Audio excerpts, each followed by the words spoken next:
Worldwide parts shortages are hitting harder than my last attempt at parallel parking. The Canon EOS R5 Mark II and the R1 were delayed over half a year.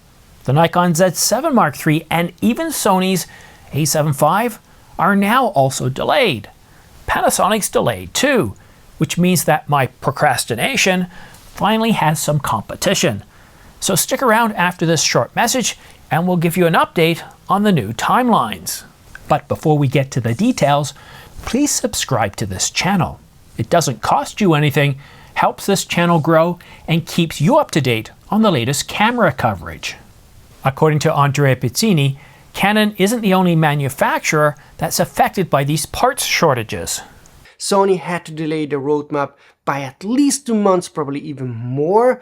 So everything that I expected to come has been postponed. I told you already in spring that this would happen. And Andrea Pizzini goes on to explain where he got this information, that it's coming from trusted and reliable sources. And as his audience is primarily Sony, he's going on to say that this isn't just happening to Sony customers. But let's go back to Canon. They were planning on announcing the R5 Mark II and the R1 in the winter of 2024, around CP+, and then May. But as we found out, it got delayed until July the 17th. But where is the Panasonic S1R Mark II? The S1H Mark II? It's been 6 years since the S1 was announced in September of 2018. I mean, at this rate, Boeing's likely to have a successful launch and landing without any issues before we get Panasonic's next camera. Photo rumors indicated that Q4 2024 is when we would get an announcement, but that was several months ago.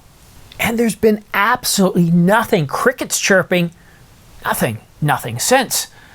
And the Nikon Z7 Mark III, nothing on that one either. And you'll recall that the Mark I and the Mark II was announced alongside the Z6.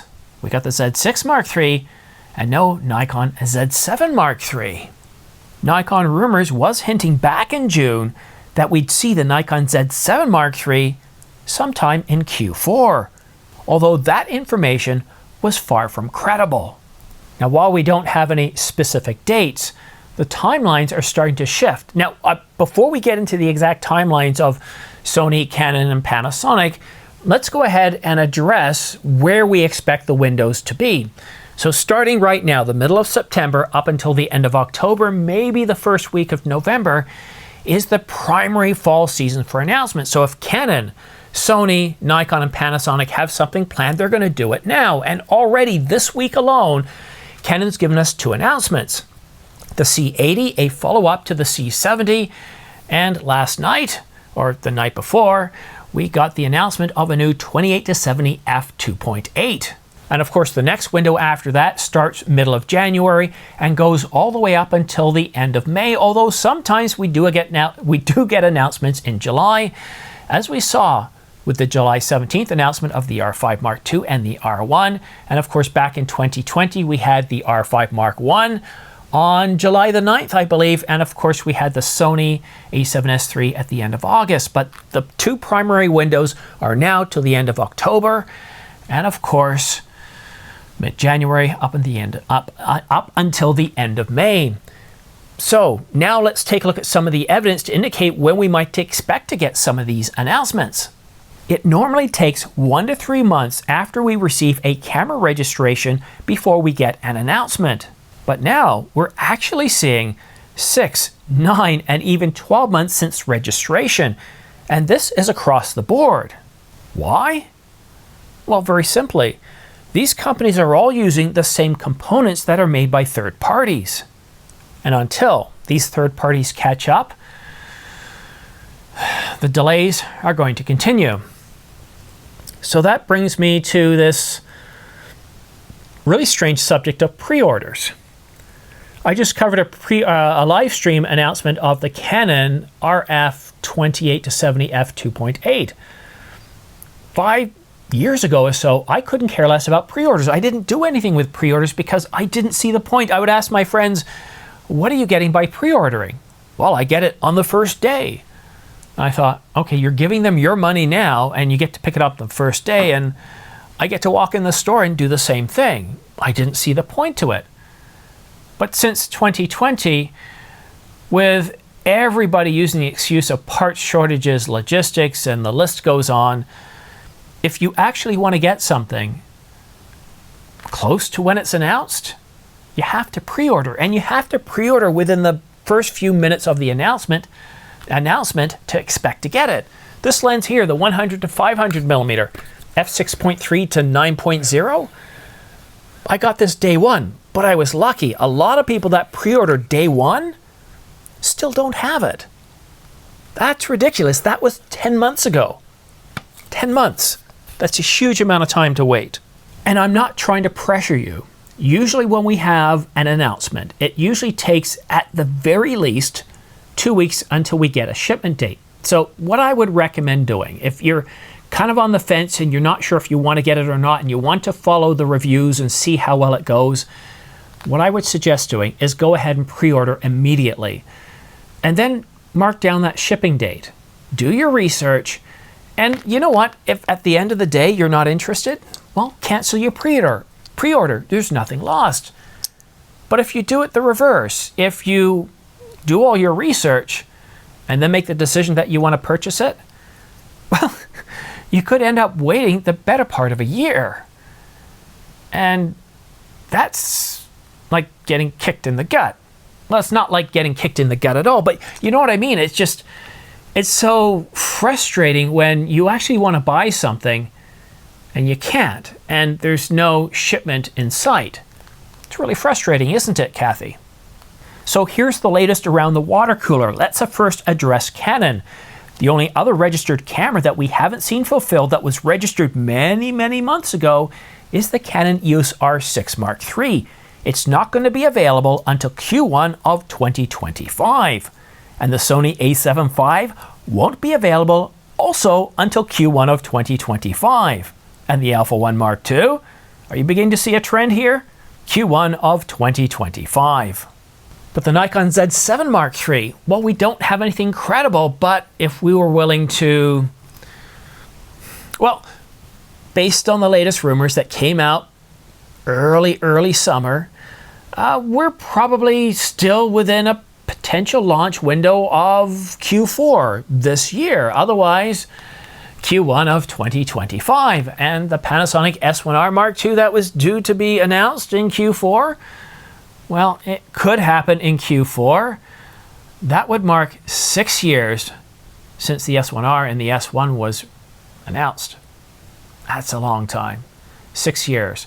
If not, well, we're looking at Q1 2025. And the S1H Mark II, we don't really have a window on this one, so most likely that could happen again Q4, anytime now, any week now, or Q1 of 2025, marking 6.5 years. That's an awful long time to wait for these cameras. But, you know, some people reached out to me and said, you know, why is Canon doing this? And you know what? It's not just Canon. It is related to part shortages. It could be something as simple as a simple controller chip or a certain type of transistor or a diode or something else that is used by all of these guys because they're all affected. Or they're maybe using a shared foundry like TSMC, and they're putting their orders in and they're not putting in enough, and then they have to put in other orders and everything gets pushed. Because what they do is they put, for example, Canon could put an order in for the 200 to 800, and it's a certain amount of lenses. Then they put in the order for the 24 to 105, and they decide to cancel because the 24 to 105 is selling better. They take some of the planned production for the 200 to 800 and convert that over to the 24 to 105. It's really hard to say, but the good news is we are starting to see an awful lot of, well, really good camera deals of the week. The Canon R10 kit, never seen a deal like this before, $399. Now the body alone is even lower at $299. The best price it's ever been. The best price ever. And at this price, I'm going to take back what I've been saying about the camera before, because at $299, it could actually make a really good solid Christmas gift. I know, no flippy screen, and that is a little bit annoying here, but $299. That is a really good price. Something to consider, because we might not even see a better deal on Black Friday. The R5 Mark I is back to its lowest price ever of $500 off, and the R5C has a new low price of $33.99, which kind of makes me wonder if the rumors of an R5C Mark II coming out in 2025 to be realistic. That's a really good price, $33.99. That's a significant discount off its announcement price.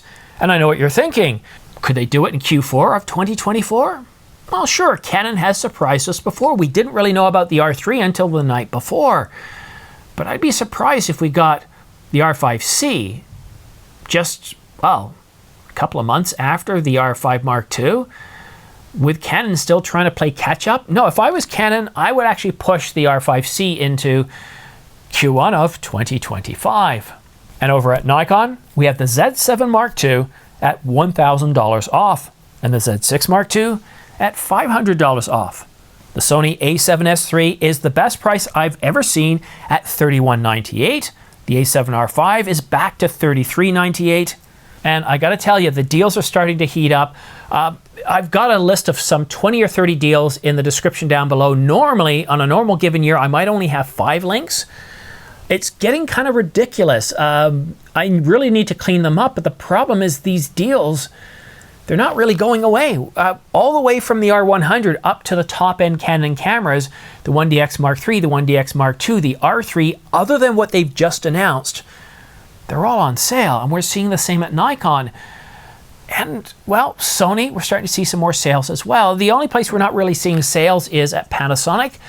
The S1, the S1R, and the S1H, they're all showing out of stock, special order, which is rather strange because it's been a couple of months. You would expect an announcement is imminent, because what's happening is people aren't buying because they're expecting an announcement to be imminent, which means that sales channel has evaporated and it's causing them some issues. However, if you are interested in taking advantage of some of these deals, then please consider using my affiliate links down below, these guys right here. I do have product-specific ones in the description. By using these links, you help keep this channel on the air. It's very much appreciated. I have links to both Adorama, B&H, and Amazon.com. But I do get that if you like supporting your local camera store, please go ahead and do that. And for some of these products, they don't ship outside of the United States. But I want to say a big thanks to all of you that have used my links in the past. I do get anywhere from 2 to 8% back, which really is a huge support to this channel. It's the largest form of revenue, and it's very much appreciated.